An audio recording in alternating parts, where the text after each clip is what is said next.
I should put on my camera again when exactly? Yep, go ahead and turn it on after Thomas. Okay.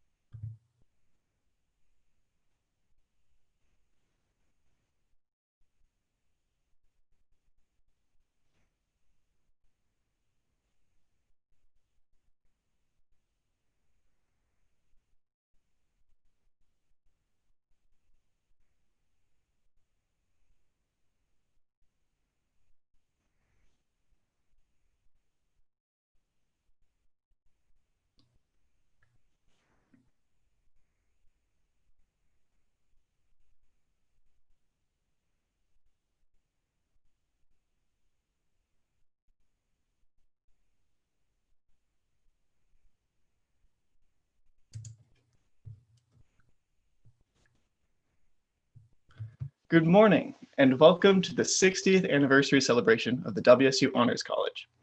My name is Thomas Leclair, and I'm delighted to have you join us today for a virtual tour of the WSU Pullman campus with Honors Professor Dr. Phil Gruen. Before we begin today's presentation, we want to acknowledge that WSU's locations statewide are on the homelands of Native peoples. Washington State University and the Honors College express its deepest respect for and gratitude to these original caretakers of the region. We would also like to take a moment to acknowledge that while this is a joyous day for us in the WSU Honors College, we recognize that today is the 19th anniversary of the tragedy of September 11, and a day of deep emotional reflection throughout America. As mentioned earlier, my name is Thomas Leclair, and I'm a recent graduate of the Honors College, having received degrees in biology and music. I'm currently beginning master's studies in marine biology through a Fulbright grant. And now it is my pleasure to introduce today's presenter. Dr. Phil Gruen teaches in the Honors College and is an associate professor of architecture in the WSU Pullman College of Engineering and Architecture. As an historian of the built environment with expertise in American architecture and urbanism of the 19th, 20th, and 21st centuries, Dr. Gruen's courses employ the interdisciplinary methods of the cultural landscape, while emphasizing interpretation, story, and narrative as a crucial tool for reading the built environment.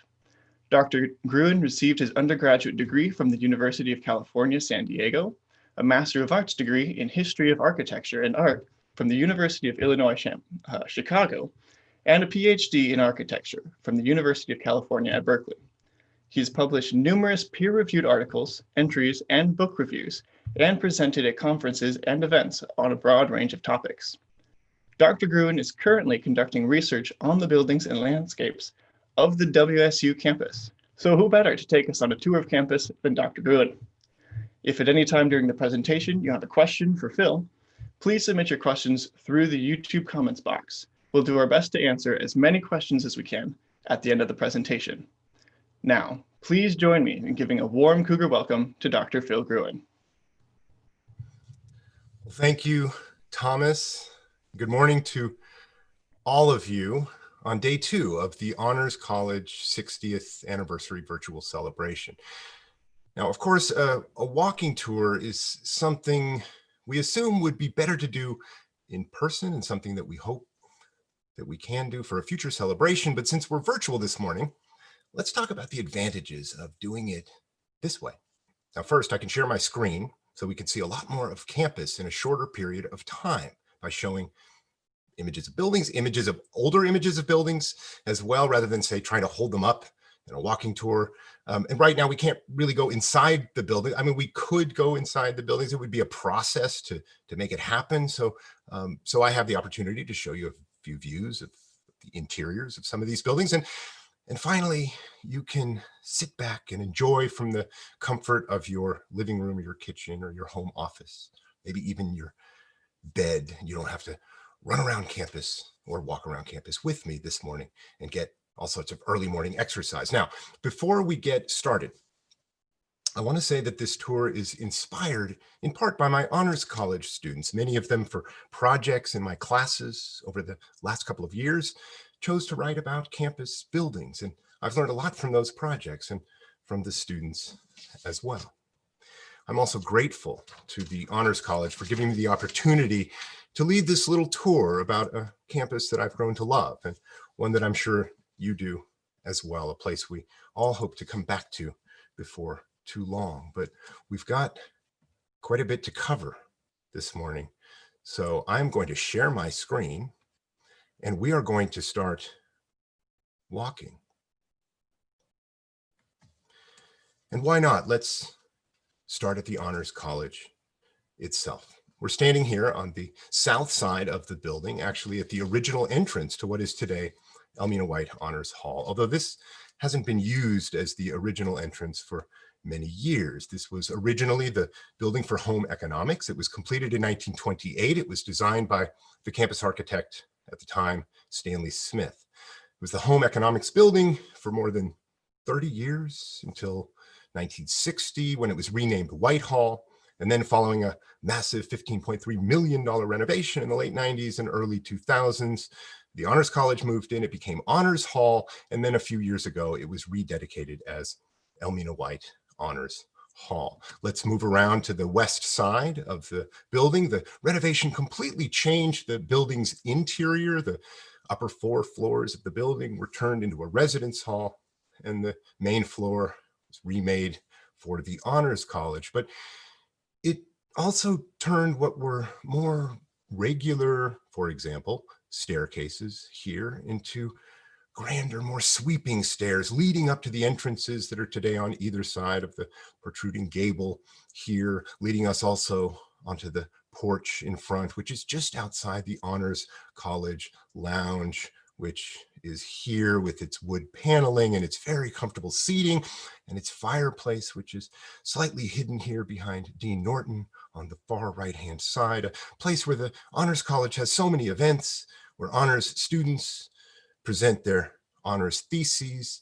Of that room, even the fireplace has a longer legacy. The room used to be the Child Development Center and was known somewhat informally as the fireplace room, a comfortable place where students who were studying human development used to gain hands-on training, working with and observing kids. In fact, a lot of the important teaching and research integral to the university's land-grant mission happened here and in this building. And I would argue that it still very much does. And much of that was courtesy of the foundation that was established by Elmina White herself, once the assistant director of the home economics program and a graduate of WSU. White built her legacy, traveling around the state, giving demonstrations about home management, setting up 4-H programs, eventually becoming one of the best known extension leaders in the nation. Now, given the crucial role of extension at a land-grant institution, it's entirely appropriate that the building was eventually renamed in her honor. Let's head back outside, head up the hill just slightly, and gather on the southeast side of the hall. Let's talk a little bit about the building's appearance. Now, from this perspective, the building appears perfectly nestled into its setting with the deep green of the conifer trees, suggesting that quintessential collegiate look, all red brick with Georgian revival details, double hung sash windows, and dormers, side gables, touches of classical detail as seen in these lintels rather, above the windows, an impeccable symmetry to the Georgian revival as well. Here's an earlier image from a postcard there on the left. The building appears not to have changed all that much, at least from the exterior. The architectural firm in charge of the renovation, Kovalenko Hale, did a very nice job in maintaining the exterior, at least its appearance. But more than the specific details of the Georgian revival, it's worth pointing out that the hall was completed at the tail end of a campus construction boom in the 19-teens and 20s, when a series of buildings went up all around here in a similar fashion. The President's House, for example, in 1913, just before World War I, which is very close to the Honors College. And these other buildings were as well, and are still today. McCroskey Hall, Community Hall, Duncan Dunn Hall, and then on the other end of campus at the time, Stimson Hall, Commons Hall, which was a dining facility, the Finch Memorial Hospital here, which is today essentially the Washington building. It looks rather different today, and Waller Hall as well. These buildings and a few others were part of a new image of campus in the early 20th century. All buildings designed by the campus architects Rudolph Weaver, then Stanley Smith, all in Georgian revival. This was a colonial revival style that gained popularity on the East Coast during the late 19th century as the United States sought to locate its ancestral heritage in colonial architecture from a century before. It was a revival style that revived several much earlier buildings of political and economic power during and following the American Revolution in both the North and the South, public and private buildings, Georgian buildings like Independence Hall in Philadelphia, many plantation houses in the South, such as Westover in Virginia, but a style also used for some of the earliest institutions of higher learning in the colonies. Here we see the Wren Building at the College of William and Mary in Williamsburg, Virginia, and then Massachusetts Hall at Harvard. Here's Massachusetts Hall on the right, juxtaposed with the postcard of Elmina White Honors Hall. So we might ask why Washington State College, which is what it was called at the time, turned to this particular aesthetic. Now, certainly it's possible that this was just fashionable. Revival styles were in, and not just for colleges and universities. Or perhaps WSU's desire to look to the past and to the East Coast was part of a long-standing attempt to establish a sense of permanence out here in the supposed middle of nowhere. Now, I don't have a definitive answer as to why the campus architects looked to the colonial past for inspiration. Perhaps we'll gain some ideas by walking around a little bit more, or really we can just turn around. This building has been behind us the entire time, Thompson Hall. It's our original administration building, our oldest standing building on campus. It was completed in 1895, but other than its red brick, it doesn't look much like Elmina White Honors Hall. It's not exactly Georgian revival, but doesn't it too suggest a sense of permanence? Early photographs of campus would certainly suggest that. It's fairly obvious, I think, which building is the most extravagant. Although you also see Stevens Hall here, which is also still standing today. Old College Hall, Old Ferry Hall, Mechanical Hall, the first building for engineering, and this little homestead in the front, no longer here either. Let's move over slightly and take a closer look at this grand structure with its red brick and its basalt base, a substantial looking building with its rhythms of arches, its distinctive conical top. Why did the architectural firm of Stephen and Josenhans design a structure that resembles a fanciful chateau or perhaps a Romanesque cathedral, a style popular in the Loire Valley of late 18th century France, for example? This isn't a colonial revival. It's perhaps more of a medieval one. But I do think this is another attempt to establish oneself on the land in this so-called middle of nowhere, to provide a kind of refinement to this otherwise wild and unkempt land. I love this photograph here, the lower photograph, looking at Thompson Hall from behind with some native Palouse prairie perhaps in the foreground as it gazes down upon the little town of Pullman and the Palouse here in the distance. Perhaps the specific style didn't matter. What was important was that buildings had to draw upon the architectural lessons of the past and be more impressive than the existing built environment and the existing natural environment, which doesn't seem all that hard to do when you look at these photographs. But who was this refinement for? Principally for students and faculty and staff, administrators of the college, for the townspeople of Pullman, and for other white settlers. It wasn't for the region's indigenous peoples. When the college was established in 1890, it was established on land that was taken by the federal government by treaty in the 1850s, land to which originally the Nez Perce tribe of this region felt they belonged. So to suggest that WSU and Pullman is in the middle of nowhere, while a common refrain is to tell a story, I think, from the perspective of those in power, to ignore that this nowhere might very well have been somewhere, if not central, to those whose lands were taken. This is worth considering when we grapple with the legacy of our land-grant institutions today and as we continue our tour this morning. Now, there are other stories, perhaps of a lighter variety, associated with Thompson Hall. The story regards the two differently topped towers. Now, obviously, there's no turret on the tower there to the north.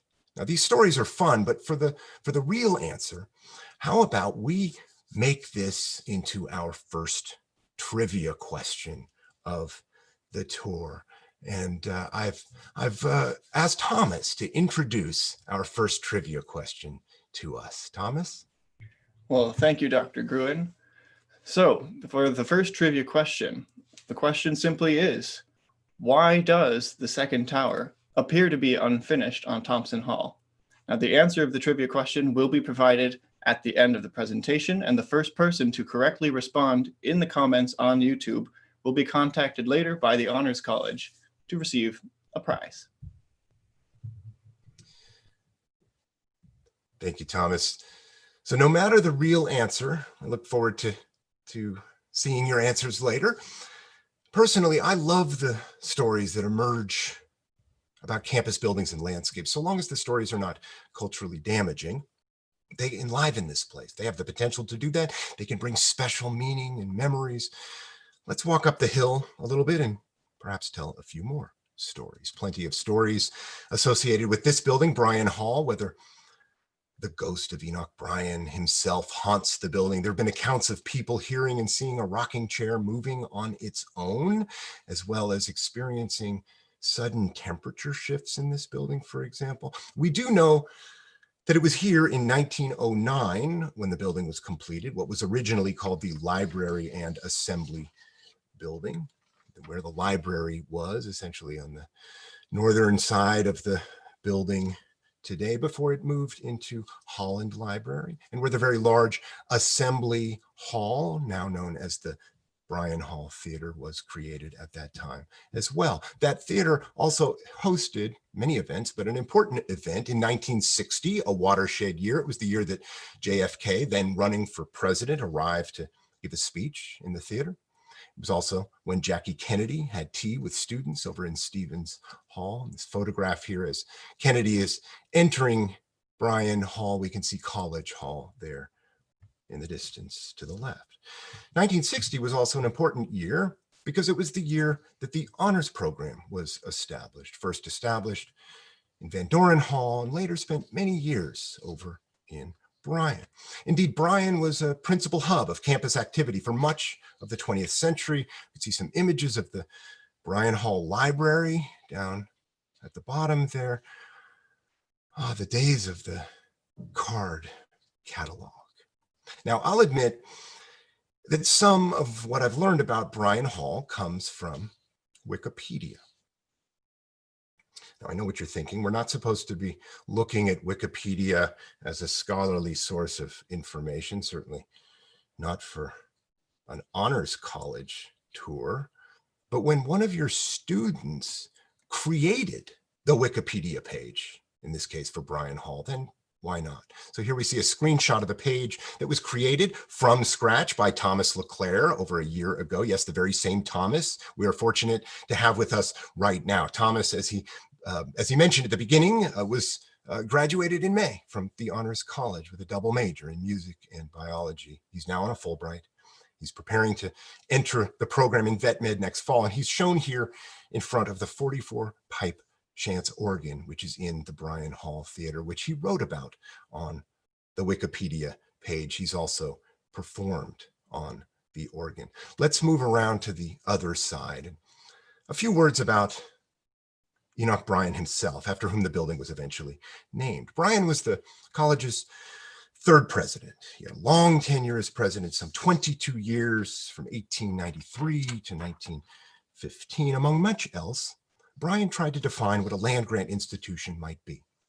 Now, there was legislation. The Morrill Act of 1862 provided the grounding for the land grant institutions for every state. It mandated that each institution would teach what were then considered the practical subjects, namely agriculture and mechanic arts engineering, while providing military training as well, fields instrumental to an expanding American economic and industrial empire.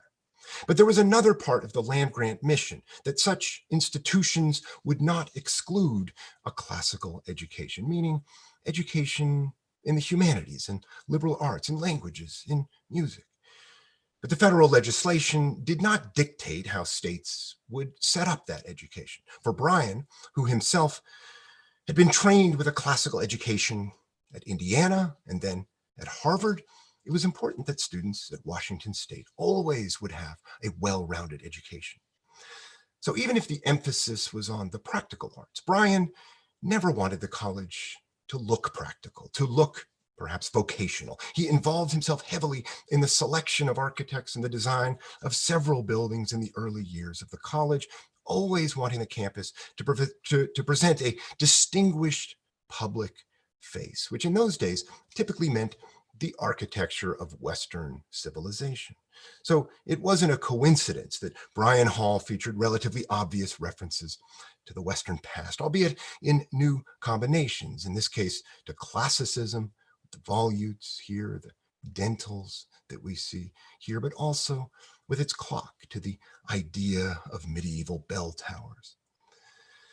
Now, perhaps it's easier to see these attempts to look distinguished in our grandest old buildings on campus. Let's see if we can see it in a newer, more modern building. Why not Dana Hall? Why not look to some buildings we might never assume would be a part of an historical walking tour of campus, or any kind of walking tour of any campus? Of course, the architectural history of the campus extends well beyond the earliest buildings of campus, but too often that's all we ever hear about. Now, a building like Dana Hall might not win any awards for its aesthetics these days, and like a lot of buildings at WSU and really on any campus, might no longer be as suitable for the needs of research as it once was. But to dismiss it out of hand for its aesthetics fails to consider the time in which it was built. This is an important building. Dana Hall was built originally in 1948 as the home for the Washington State Institute of Technology, which you can see here written along the facade. It was designed by the noted Spokane firm of Whitehouse and Price. Dana Hall was also built at a time of expansive college growth after World War II, when there was a lot of money being poured into research. In fact, the Institute of Technology was set up specifically for research. Many buildings went up quickly at this time period, here and elsewhere, buildings that were often functional and efficient, but this had a purpose. Some of them also displayed a kind of technological prowess. And sometimes there was more detail than you might otherwise think. In this case, details that display the making of efficiency. Here above the entrances along Spokane Street, the low relief aluminum panels celebrate engineering, drill presses and gears and symbols of electricity, the power and the energy of the state. You could find wonderful little details all around campus if you look hard enough, even in these more modern buildings, and including, if you're willing to now move very quickly with me to the other end of campus, even in some of the newer residential developments that appeared following World War II. This is the Regents Hill residential complex, dormitories for women, helping here to accommodate for the enormous leap in student enrollment that emerged in the post-war years. We can imagine how something such as this would have seemed out on the edges, all clean lines, surrounded by nothing but earth and sky. The buildings won several awards designed by the architect Paul Thiry, a notable modernist architect of the Northwest. Now, Regents was also the first building complex at the college to follow some of the defining characteristics of a modern architecture, with its white walls and its flat roofs and its strip or ribbon windows. Regents also looked like a machine, perhaps even more so than Dana Hall. If we walk up to the corner, we can see how the building incorporates the modernist ideas of health and air and light, consciously bringing that in with these open air porches, even raising up the building ever so slightly on these little columns, allowing the air to flow underneath. So despite the challenges with the weather in this part of the Northwest for much of the year, there seems to be something rather uplifting about this, which we can get a sense of if we walk under the building, the stairs leading up to the dining center and Stearns Hall beckon to us, or turning to the right, an extraordinary calming effect, mindfulness. This great little hidden garden with its Japanese influences, rocks, a sculpture still with a working fountain, this amorphous shape that once held a pond. This space is easily overlooked. Our campus has a number of wonderful little nooks and crannies if you spend some time exploring. Now, ideally, you'll do it slowly and contemplatively, not quite like us right now as we just shot up to the top of Terrell Library. We left Regents Hill there off in the distance to the left behind. We get this wonderful overall view of the WSU Athletics Complex. So from up here, we look down upon the practice fields towards Martin Stadium here with its football operations building and its press box, with its club seating. We can see some of the older buildings of the athletic complex here, Hollingbury Fieldhouse, the Bowler Gymnasium, the physical education building. You used to be able to see the football stadium, Martin Stadium, a bit more clearly. Here's an older postcard of the athletics complex, and this leads us now to our second and final trivia question of the morning, which I'll have Thomas introduce again. So for this trivia question, the question is, what was the original name of that athletic complex and that original playfield? Again, looking forward to the answers after the tour. Whichever way you look at it, from up here atop Terrell Library, the view sure is nice. Especially at dusk, turning to the north, gaze out to the Palouse, to Kamiak Butte on clear days, to Steptoe Butte. From so many perspectives on campus, we are reminded of this wondrous landscape. But back to work. We're on top of a library. This also reminds us of where we are, the cone or the skylight on top of the Terrell Library, with Old Holland Library also in view here to the right. This skylight became something of an instant icon for campus when it was completed in the mid-1990s with the addition of the library. And because we're here, I'm going to cheat and bring you briefly inside. I know we're not supposed to do this, but under the skylight, it's another one of my favorite campus spaces. It brings us here into this wonderful space, this central underground atrium between the entrance and the stacks of books, creating interesting patterns on the ground at different times of the day and the year. Now, creating these more iconic, standout spaces, even entire buildings on campus, seems to be more of a thing these days. If you follow me back out of the library onto the Terrell Mall, it won't take us long to discover the new Jordan Schnitzer Museum of Art, which opened just a couple of years ago. It's hard to miss, in part because of the Crimson Cube, but it's also something that I discover anew every time I pass by. Just the other day when I took this photograph, I noticed this, the reflection of the cube here on the ground in front of the museum. Something else that's worth noting about this building is that it incorporates the memory of the older 1960s public safety building that once stood here, the police and fire station, the space just behind the entrance as one heads into the main galleries. That was where the police and fire vehicles were stored, behind these large, essentially garage type doors. Now, this memory might not be obvious, but the architects Olsen Kundig nonetheless made this connection, thus offering a nod to the past. But here the reference is to a more recent modern past, to the university's own past, and not to a colonial past. And the reasons might be less about trying to establish dominion over the land than in providing phenomenal new spaces for enjoyment and contemplation while preserving the university's past, even if the connections are subtle. Somewhat less subtle, perhaps, is our next and next to last building of our tour, the Lewis Alumni Center.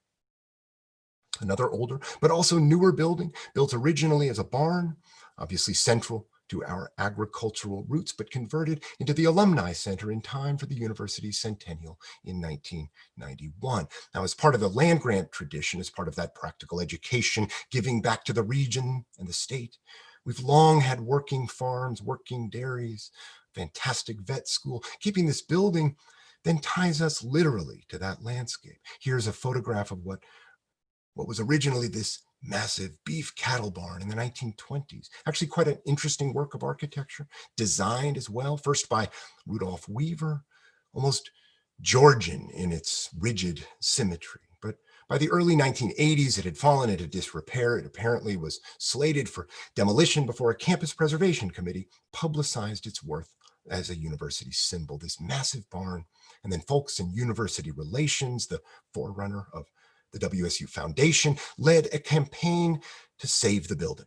Alumni donated generously to make it happen, and NAC Architecture out of Spokane brought it back to life. If we compare these photographs here, actually close-ups, cropped views of the photograph I just showed you juxtaposed to photographs I recently took, we can see that the architects didn't exactly preserve the building precisely as it was. The silos are a different shape. They don't have the little conical hats, and they're not grain silos anymore.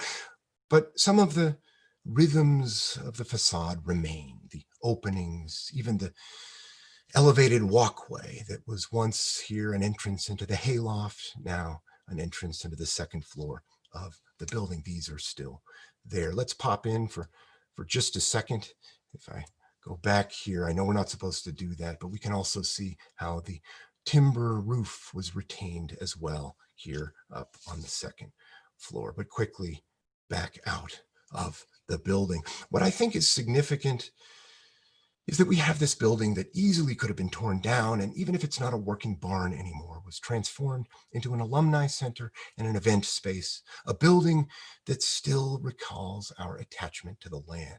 Reference to our landscape through the built environment is pervasive, sometimes by adaptively reusing a building that has long been integral to what we do here, at other times with formal articulation that looks like the landscape, that looks perhaps like the rolling hills of the Palouse, which we can see now that we've run clear across campus again, and we gaze upon the wavy roof of the Elson S. Floyd Cultural Center, another of our newest buildings opening almost exactly 3 years ago in September of 2017, an integrated design build project named for our late president, Elson S. Floyd, the first and only African-American president at WSU. The building, as its mission statement declares, is focused upon its dedication to engage diverse populations and increase cross-cultural understanding. It's a building principally focused upon those cultural groups instrumental to the state's history, but those who remain conventionally unrecognized for their contributions then and now, or often invisible: African Americans, Latinx peoples, Asians and Pacific Islanders, indigenous peoples. And we might also consider this a building inclusive of all historically underrepresented and disadvantaged peoples over time, including women, LGBTQIA+, and the disabled. Now, references to underrepresented cultural groups are apparent throughout. As part of the planning for this building, the steering committee, comprised of a diverse group of faculty, staff, and students, challenged the university to consider what a decolonized building might look like. The artwork, the sculptures, the materials around the building are indicative of this. They remind us of the lands granted to WSU, but in a different way, not celebrating the land grant that provided opportunities for education, for example, but reminding us also of what was taken away. The architecture and art can teach us. There are hopeful messages here as well. Follow me around to the other side of the building, the western facade, as we see the meditation center there to the right, which features some specific references to traditions of the Nez Perce, but isn't dedicated to any specific peoples or cultural group. Anyone can use this space when the cultural center is open, but you need to check out a key from the front desk, which isn't such a bad idea because this means you get to go inside the building. You enter down this corridor, which opens into this spectacular central space, which emerges to our view and which itself features more reminders of the land and the past, but not a modern or Western or colonial past, but a decolonized past, one that stretches back thousands of years, perhaps, if you can imagine, almost to geologic time. The Elson S. Floyd Cultural Center is also an appropriate place to end our tour this morning as Washington State University and the Honors College look ahead. Perhaps we can look to the Cultural Center for what it teaches us about the past, but also what it promises for our future, a world of inclusion, of compassion, of equity, of empathy, and of justice, not in the middle of nowhere, but perhaps in the center of somewhere, in the heart of it all. Thank you for joining me this morning, and as always, go Cougs.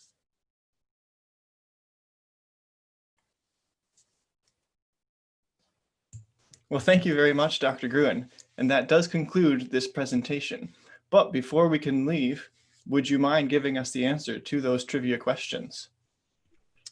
I'd be more than happy to answer the trivia questions, at least from the research that I have done on those particular questions. The first question was, why isn't there another conical turret on Thompson Hall? And the official answer, perhaps not as interesting in some ways to the stories about of what we get, which maybe you could share some of those stories, Thomas, is that it was built to hold meteorological instruments, to track the weather, perhaps the skies. So a flat surface was necessary at that time in the late 19th century to provide some of that. So I was thinking of the university, its outreach, its extension, its science, and so on. I think that's the right answer as far as we know. But perhaps again, not as interesting. I don't know the answers that have come in from the. Did anybody win that question? Well, we have one that's pretty close. I guess we'll leave it up to you. They mentioned that if it's not unfinished intentionally, then it's probably something to do with a land grant mission, probably a staging site for science experiments and agricultural experiments, which I think the weather definitely ties into agriculture. So where would you say? That's a winning answer to me.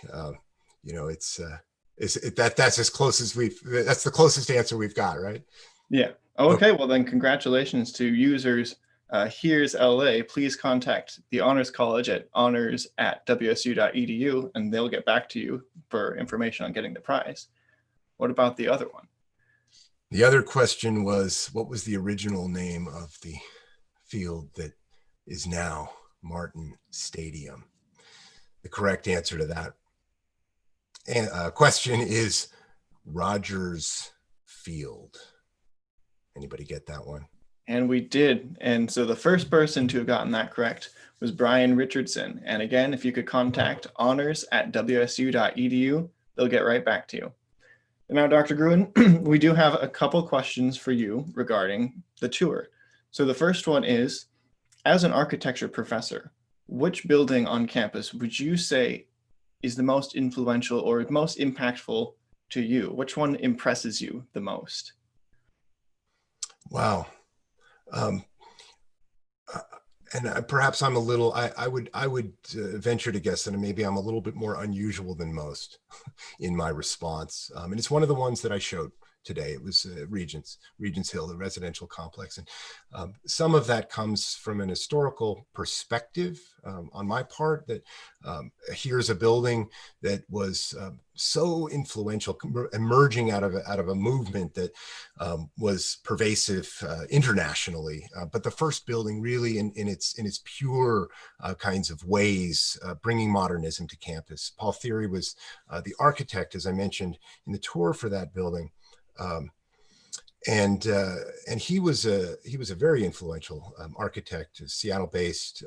He was the principal planner for the 1962 World's Fair in Seattle. He also designed what's now known as the Climate Change Arena, key arena in the Seattle Center, among many other buildings. This was the only building he designed in the eastern part of the state, but it also set in many ways, a trend for several buildings that would follow thereafter, many of them residential on the other side of campus. And we could look at, say, for example, Neal Hall was one, and also a very early dormitory. But then as the years moved on, Rogers and Orton, the whole complex there and the south side, whether we enjoy those buildings these days, whether they're as amenity filled, for example, as some of the newer residential buildings, is another question.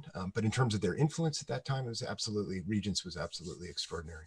A building that I think is really worth exploring if you have a chance. Thank you for that fantastic answer. And then our second question is, can you share what it means to you to be a Coug and to teach in the Honors College? Yes. Being a Coug, which I feel very much that I am a Coug, even if my educational background was not at WSU, but as a faculty member, I've been here for 17, now going on 18 years, and feel very much a part of this community. And it's something that is, I think it affects all of us who come here. Some of this does have to do with, I believe, our remoteness, our relative isolation, certainly not in the middle of nowhere, as I would emphasize, but once you're here, we're all we've got. And the landscape helps to enforce that. And wow, I mean, for so many people over the years, people have asked me, wow, what do you do out there? Like, what's it like being out? And I feel constantly so busy, so excited to be packed in with so many people when we have that opportunity. Of course, not at this particular time, but it feels that campus feels quite often like a little city, and so it's this effect that comes from the land that brings us together in this location, and in effect brings us together as a community, and something that I have felt here perhaps more than any other place I've ever been or lived, really in the world. As far as teaching with the Honors College, it's just an absolute privilege to do so. And just one story I'll relate relative to how much I've learned and felt from Honors College students, is something I shared on chat actually yesterday during Dean Norton's welcoming address, which has to do with last spring when we all went to Zoom. It was a difficult time for many of us as faculty, I think. And certainly I had very little familiarity with Zoom, and we were in the middle of the semester and we all had a transition. And I was doing discussions with the Honors College. We have a wonderful 25-person limit, so it's a great discussion-oriented kind of an environment for Honors College students, and thinking about how do we transition that and maintain that in classes, doing presentations and having folks coming together in comfortable sorts of ways. How are we going to do that on Zoom? And it, over spring break, it was difficult to manage this. And when I returned, the students had figured it all out. I was literally panicked about how this was going to work. And it was as if the students said, don't worry about it. Don't worry about it. We got it. We figured it out. I basically sat back and watched them go. And it's been that kind of experience working with Honors College students, just the extraordinary ability and energy and talent and interest and intelligence is just, it's just phenomenal. It's an honor for me. I know that's probably a cliche, but it's an honor for me to be a part of the Honors College in that way. Well, thank you very much for those great answers and that fantastic presentation. If anybody has any further questions, you can contact Dr. Gruen directly, and he's promised that he will get back to you with those answers. And we're out of time. That concludes our presentation today.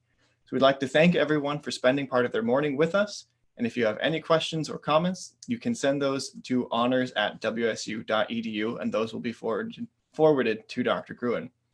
We look forward to your continued engagement and very much appreciate your support of our students, faculty, and programs, and like to thank you again for being part of the 60th anniversary celebration of honors. So from all of us here at the WSU Honors College, I'm Thomas Leclair. Until next time, take care, be well, thank you one more time, and go Cougs.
Okay.